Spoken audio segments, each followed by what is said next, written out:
Someone gets close to you, really close. Close enough that you can feel it in your chest. And then something happens? Not a fight, not a reason. Just a feeling, like you need air that isn't in this room. So, you pick a fight over nothing, or you go quiet for 3 days, or you say something sharp enough to make them step back just far enough that you can finally breathe again. And then you sit alone wondering why you did that. Because you wanted them close. You wanted it more than anything. And if that cycle sounds like your entire relationship history, there is a reason it keeps repeating. And it didn't start with any of them. They're the person who starts every relationship, like a house on fire, and ends it like a slow leak, all in at the beginning. Then one morning something shifts, and they can't explain what changed. The friend who goes deep fast, tells you things they never tell anyone, then vanishes for 2 weeks without a word. The partner who says, "I love you," like they mean it, and then the next week starts finding flaws in everything you do. Not because they stopped feeling it, because they didn't.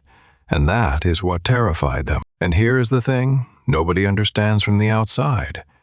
They're not afraid of being alone. They're afraid of being known. Because every time someone gets close enough to really see them, something fires in their chest like an alarm they never installed. So, let's go back. Because this alarm has an origin story. And it starts earlier than you think. Picture a child who learned something about love before they could spell the word. Maybe the parent was warm sometimes and cold other times. Maybe affection came with conditions nobody ever explained. Maybe love was there but unreliable, like a radio signal that fades in and out, strong enough to hear but never strong enough to trust. And the child does what every child does. They try harder. They perform, they earn, and sometimes it works and sometimes it doesn't, and they can never figure out the pattern. So their brain does the only logical thing a small brain can do. It decides that closeness is unpredictable, that love is real, but dangerous, that the safest distance from another person is just far enough that it won't destroy you when they leave. Psychologists call it avoidant attachment. Your brain simultaneously craves closeness and treats it as a threat, 2 systems pulling in opposite directions at all times. And research by Hazan and Shaver found that roughly 25% of adults develop some form of avoidant attachment. 1 in 4 people walking around with an alarm that fires every time someone gets close enough to matter.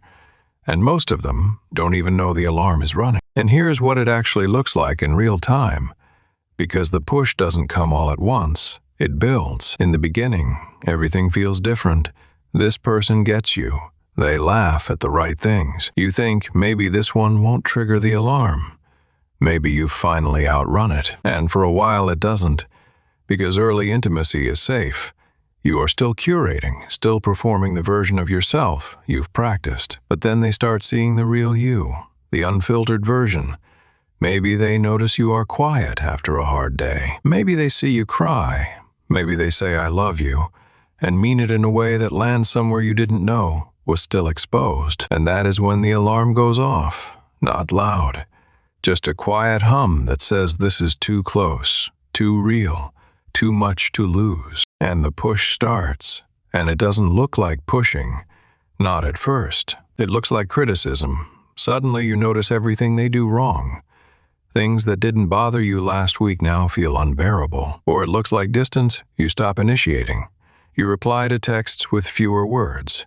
You start saying, "I need space," without being able to explain what that means. Or it looks like sabotage. You cancel plans. You forget things that matter to them. You do the one thing you know will hurt just enough to create breathing room. And the worst part is, you are watching yourself do it. Like standing behind glass. You can see the damage, and you can't stop your hands from building it. And nobody talks about the part that comes after the push. Because the moment they actually step back, the moment the space you demanded finally arrives, something collapses. Not relief, panic, because the alarm was wrong. It was always wrong. The danger was never the closeness. The danger was losing them. And now you are looking at the empty room you built with your own hands. And you want to reach out. You want to say, "I didn't mean any of it. Please come back." But something stops you. Because reaching out means being vulnerable. And that is the one thing your nervous system decided long ago it would never allow again. And this is the cycle. Pull someone in, let them close. Panic, push, regret, reach, hesitate, lose. Start again with someone new. Tell yourself this time will be different. But your nervous system is running the same blueprint with different people, and the people who leave don't leave because they stopped caring. They leave because they ran out of ways to prove they weren't going anywhere. And you wouldn't let them prove it, not because you didn't want to, because something deeper than want kept slamming the door. But here is where it starts to change. And this is the part worth hearing. The first thing that changes is you name the alarm, not fix it. Name it. Because once you can say, I am pushing you away because closeness feels dangerous, not because you did something wrong, the other person finally understands what they're dealing with. And so do you, because it was never about them. It was about a child who learned that the people who are supposed to stay sometimes don't. And the second thing that changes is you learn to feel the push coming before it arrives. The tightness in your chest, the sudden list of their flaws, the urge to start a fight about nothing, and instead of acting on it, you sit with it.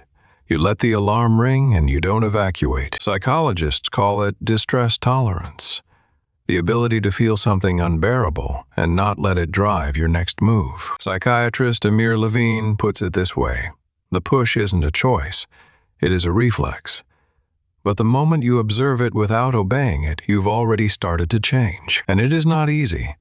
Every cell in your body screams leave, and you don't, and nothing bad happens, and your brain records that too. So if any of this reads like someone narrating your last 5 relationships back to you, here is what I need you to hear. You are not toxic. You are not incapable of love.